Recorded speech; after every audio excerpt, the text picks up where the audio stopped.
আমরা এই মুহূর্তে পৌঁছে গেছি তারাবাগের গার্গী রিসার্চ স্কলার হোস্টেল, অবশ্যই গার্লস হোস্টেল। ইতিমধ্যে আপনারা দেখতে পেলেন খুব সুন্দর মাতৃ প্রতিমা সমেত অনেক শিল্পের কারুকার্য চারিদিকে ছড়িয়ে ছিটিয়ে আছে।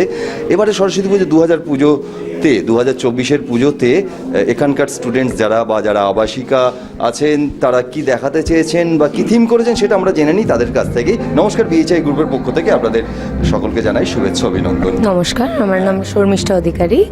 আমি গার্গী রিসার্চ স্কলার হোস্টেলের ফাইনাল ইয়ারের স্টুডেন্ট রয়েছি। খুব ভালো। তো বাড়ি কোথায় আপনার? আমার বাড়ি কালনা, অম্বিকা কালনা। কালনাতে তো কিন্তু আপনাদের খুব ভালো সরস্বতী পুজো হয়। হ্যাঁ, কালনাতে খুব ভালো সরস্বতী পুজো। বর্ধমান শহরে সরস্বতী পুজো কেমন লাগছে? খুবই ভালো লাগে, আর হস্টেলের পুজো তো খুবই মজার হয়, আর হস্টেলে সবাই মিলেমিশে কাজ করলে খুব ভালো লাগে। তো সেইভাবেই আজকে আমরা সবাই মিলে একসাথে হয়ে এই কাজটা করেছি। এবারে 2024-এ আপনাদের সরস্বতী পুজো উপলক্ষে থিম কি চিন্তা ভাবনা করে সাজিয়েছেন? তো আমাদের আজকে বাঙালির বসন্ত পঞ্চমী, আবার ভ্যালেন্টাইন্স ডেও। পাশ্চাত্যকে ধরলে আজকে ভ্যালেন্টাইন্স ডে, পূর্বকে ধরলে আজকে আমাদের বসন্ত পঞ্চমী। তো বসন্ত পঞ্চমী আমাদের একটা প্রেমের দিন বলেই আমরা জানি। তো এই প্রেমের দিনে আমাদের সরস্বতী মায়ের আরাধনার দিন পড়েছে, এবং যেহেতু আমরা স্কলার, তো আমাদের কাজ হচ্ছে শিক্ষাকে সঠিকভাবে বহন করে নিয়ে যাওয়া। তো মা সরস্বতীর নামের আরেক মানে হলো যিনি জ্ঞানকে বহন করে নিয়ে যেতে পারেন। তো তিনি এই জ্ঞানকে কিভাবে ফুটিয়ে তোলেন তার 12টা ক্যারেক্টারিস্টিককে আমরা তুলে ধরেছি এখানে।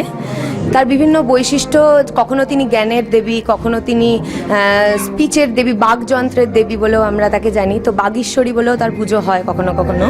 তার সেই গুণগুলোকে মিলিয়ে, তার এই অসাধারণ গুণকে মিলিয়ে উনি যে এইভাবে মৃন্ময়ী প্রতিমা হয়ে আমাদের মধ্যে এসেছেন আজকে, সেই বৈশিষ্ট্য যদি আমরাও বহন করতে পারি তাহলে হয়তো আমাদের গবেষিকা নামটা সার্থক হবে।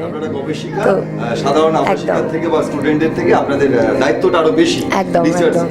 হ্যাঁ, তো সেই ব্রহ্মচারিণী দেবী ভারতী, হ্যাঁ, এবং সেই স্তোত্রগুলো যে দ্বাদশ স্তোত্রম আছে, সেই স্তোত্রগুলোকেও আমরা সেই জন্য রেখেছি। এই স্তোত্র লেখা আছে, একটু পড়ে বলুন না। হ্যাঁ, ওম কৌমার্যায় নমঃ, ওম ব্রহ্মচারিণ্যৈ নমঃ, ওম বুদ্ধিদাত্রী নমঃ, ওম বরদায়িন্যৈ নমঃ, ওম ক্ষুদ্রঘণ্টায় নমঃ, ওম ভুবনেশ্বর্যৈ নমঃ ইতি শ্রী দ্বাদশ সরস্বতী পাঠ স্তোত্রম সমাপ্ত।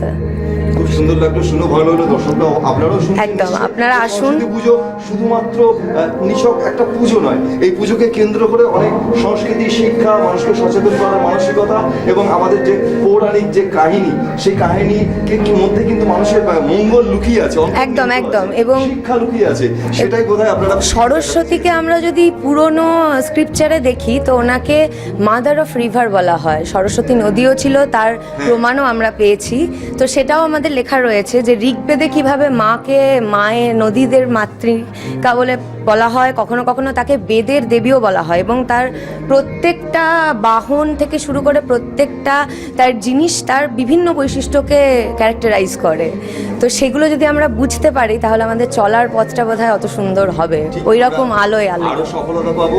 একদম। আপনারা ইতিমধ্যে দেখলেন, অবশ্যই দেখতে আসুন।